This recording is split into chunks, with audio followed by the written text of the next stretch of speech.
गए हैं। न शराब की तस्करी रुकी, न ही जहरीली शराब से मरने वालों का सिलसिला।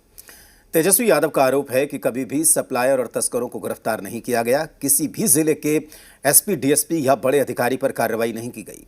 अब तेजस्वी यादव के इस बयान पर केंद्रीय मंत्री जीतन राम मांझी ने हमला बोला है। मांझी का आरोप है कि माफिया तंत्र से जुड़े लोग पहले खुद गड़बड़ी करते हैं और फिर खुद ही शोर मचाते हैं।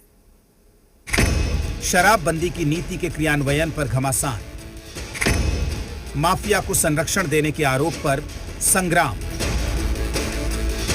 मोतिहारी में जहरीली शराब से 10 लोगों की मौत के मामले को लेकर नेता प्रतिपक्ष तेजस्वी यादव ने सरकार पर हमला बोलते हुए माफिया को संरक्षण देने और गरीबों पर कार्रवाई करने का आरोप लगाया था। उन्होंने कहा कि शराबबंदी बिहार में सबसे बड़ा सांस्थानिक भ्रष्टाचार साबित हुआ है। बिहार में शराबबंदी की वजह से 40,000 करोड़ की अवैध समानांतर अर्थव्यवस्था खड़ी हो गई है। सप्लायर और तस्करों को गिरफ्तार नहीं किया गया। एसपी, डीएसपी या बड़े अधिकारी पर कार्रवाई नहीं की गई है। तेजस्वी यादव के इन्हीं आरोपों पर अब केंद्रीय मंत्री जीतन राम मांझी ने पलटवार किया है। उन्होंने तेजस्वी यादव पर चोर मचाए शोर का आरोप मढ़ा है। हालांकि उन्होंने ये जरूर माना कि शराबबंदी का क्रियान्वयन ठीक से नहीं हो पा रहा है। हम भी उसकी आलोचना करते हैं कि शराब नीति ठीक है, लेकिन क्रियान्विति में कहीं न कहीं गड़बड़ी होती है। आज लाखों केस हमारे गरीब तबके के लोगों पर दे दिया गया है और जो बड़े बड़े तस्कर हैं वो भाग रहे हैं। कारण है वही तेजस्वी प्रसाद के लोग हैं जो बच जाते हैं, लेकिन अपना मुंह काला नहीं हो इसके लिए वो खास करके ऐसा बोलते हैं कि यहाँ पर शराब नीति खत्म है, शराब नीति ठीक नहीं है। वहीं मांझी के बयान को लेकर भी सियासी बयानबाजी शुरू हो गई है। एनडीए ने मांझी के बयान का समर्थन करते हुए लालू प्रसाद यादव और तेजस्वी यादव पर माफिया से संबंध रखने के आरोप लगाए।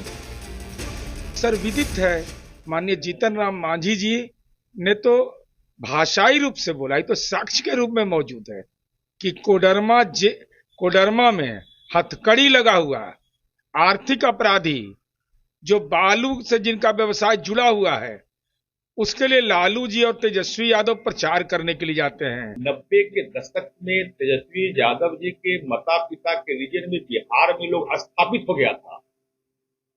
आज उस प्रकार के भूत लगातार भगाया जा रहा है बिहार से। अभी भी कुछ बच गए हैं, जो बच गए हैं वो आज भी परेशान कर रहे हैं।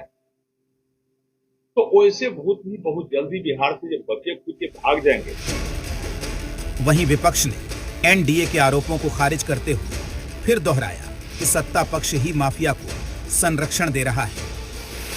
केंद्रीय मंत्री जीतन राम मांझी जी, आप जो शराब माफियाओं के संबंध में विपक्ष से जोड़ करके बातों को कह रहे हैं, ये अनर्गल बातें हैं। सत्ता और सत्ता पक्ष के माध्यम से जिस तरह से शराब माफियाओं को, बालू माफियाओं को, जमीन माफियाओं को संरक्षित किया जा रहा है, वो तो स्पष्ट रूप से सामने आने लगा है। जीतन राम मांझी पूरी तरीके से बिहार की राजनीति में अप्रासंगिक हो गए हैं और ऐसे में अब वो ऐसे मनगढ़ंत आरोप लगाकर चाहते हैं कि फिर से उन्हें राजनीति में सक्रियता और मीडिया में स्थान मिले। लेकिन सबको मालूम है कि बिहार में स्थिति बद से बदतर है जो एनडीए के अलायंस है। तो ऐसे में Bharatiya Janata party lead NDA में जीतन राम मांझी ऐसे बयान देके अपनी प्रासंगिकता साबित करने की कोशिश कर रहे हैं। बिहार में शराबबंदी एक ऐसा विषय है जिसे लेकर जहां सत्ता पक्ष अपनी पीठ थपथपाता रहता है, तो वहीं विपक्ष शराबबंदी के नुकसान गिना गिना कर सरकार को घेरता रहता है। हालांकि कहीं ना कहीं सत्ता पक्ष भी मानता है कि शराब